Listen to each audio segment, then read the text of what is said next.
नमस्ते, प्रणाम, good morning. कैसन बानी रहुआ सब। और यहाँ के बानी शिवांगी राय, अंजू सरगम। तो यहाँ के एगो गीत सुनावा तनी। नमस्कार, प्रणाम, हम अंजू सरगम। नमस्कार, प्रणाम, हम अंजू जी हमरा गोदी में बैठल बनी, ऐसे हमन हाथ नहीं खे उठ पावता, मुँह से प्रणाम कहत नहीं सबके। आज सीधा तो इधर से पकड़िए। तैया से कैसे कल जाला। अच्छा रौरी सब बताएंगे, एगो गाड़ी बताओ ना। ऑर्केस्ट्रा हो गए के बाद पकड़ी। देखिए जा रौरी सब के आज हमने कृष्ण जी के भजन सुनाए जा रहा बनी। यहाँ कोई मजाक उड़ा रहा बा। हम कोनो अच्छा सिंगर नहीं के अभी सीखे के मौका मिला बा, सीखा तनी। देखिए जब द्रौपदी के साथ चिरहरण होते हैं तब के भजन है। कहाँ जा छुपे हो प्यारे कन्हैया, कहाँ जा छुपे हो प्यारे कन्हैया, यहाँ लाज मेरी लुटी जा रही है।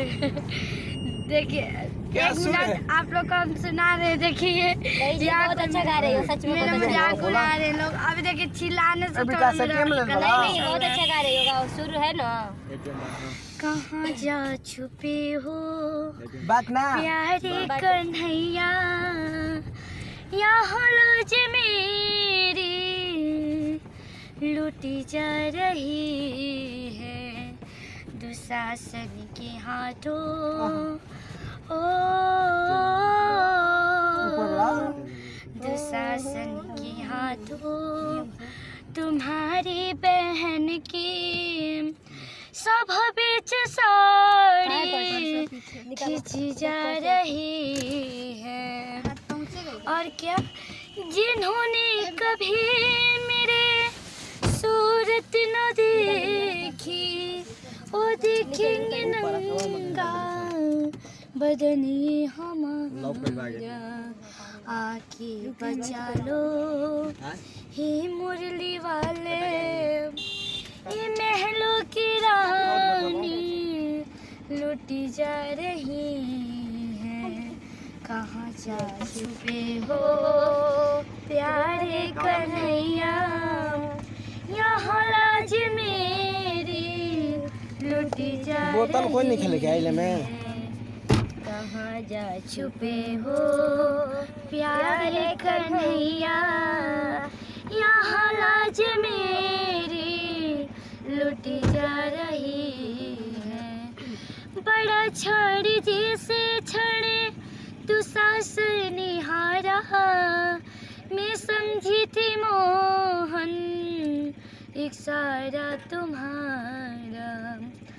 बड़ा छड़ी जैसे छड़े तू सास निहारा, मैं समझी थी भैया एक सारा तुम्हारा।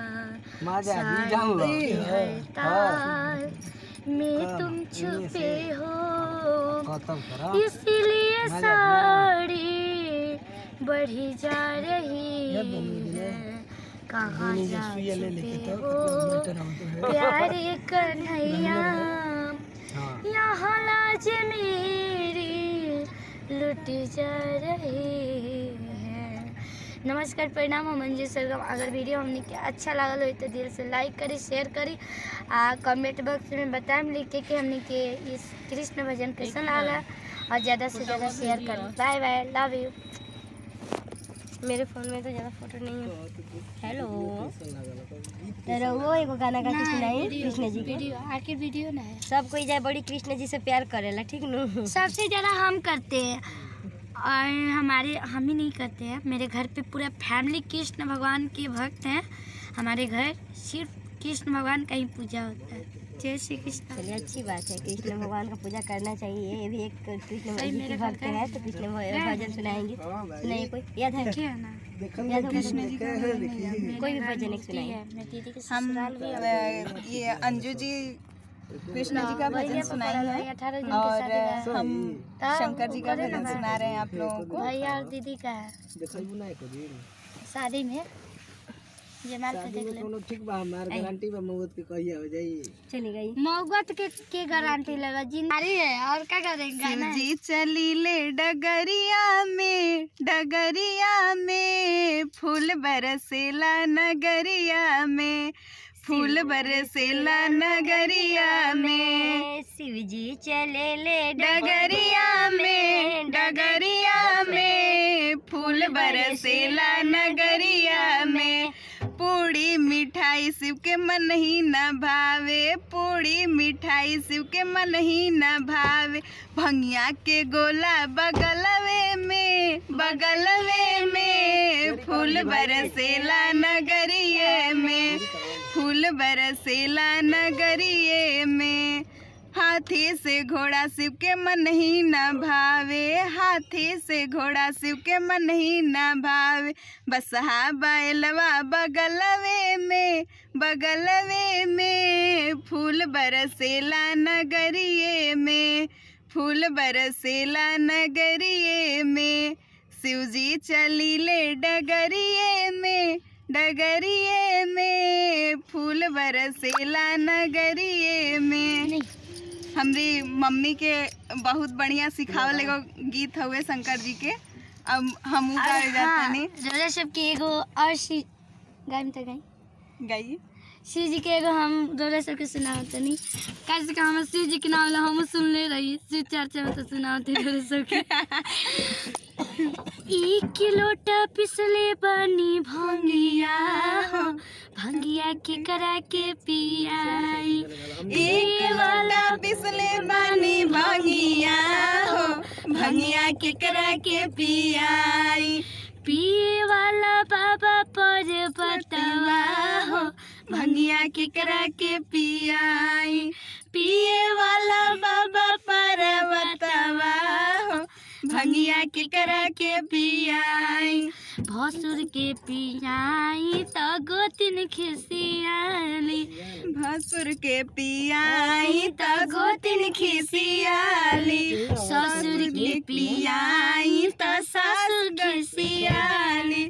एक लोटा पिसले बनी भंगिया हो, भंगिया के करा के पियाई। पिए वाला बाबा पर बतावा हो, भंगिया के करा के पियाई। के करा के पियाई, भंगिया के करा के पियाई। के करा के पियाई, भंगिया के करा के पियाई। एक वाला बाबा पर बतावा हो, भंगिया के करा के पियाई। पिए वाला बाबा पर बतावा हो, भंगिया के करा के पियाई। नमस्कार, प्रणाम। अगर वीडियो अच्छा लगे तो दिल से लाइक करब, शेयर करब, कमेंट करब और हमारे चैनल पर किरण सिंह ऑफिशियल जे सब्सक्राइब नहीं किया सब्सक्राइब जरूर करें। पैसा नहीं है बाबू, तुम हमको तो बाय बाय।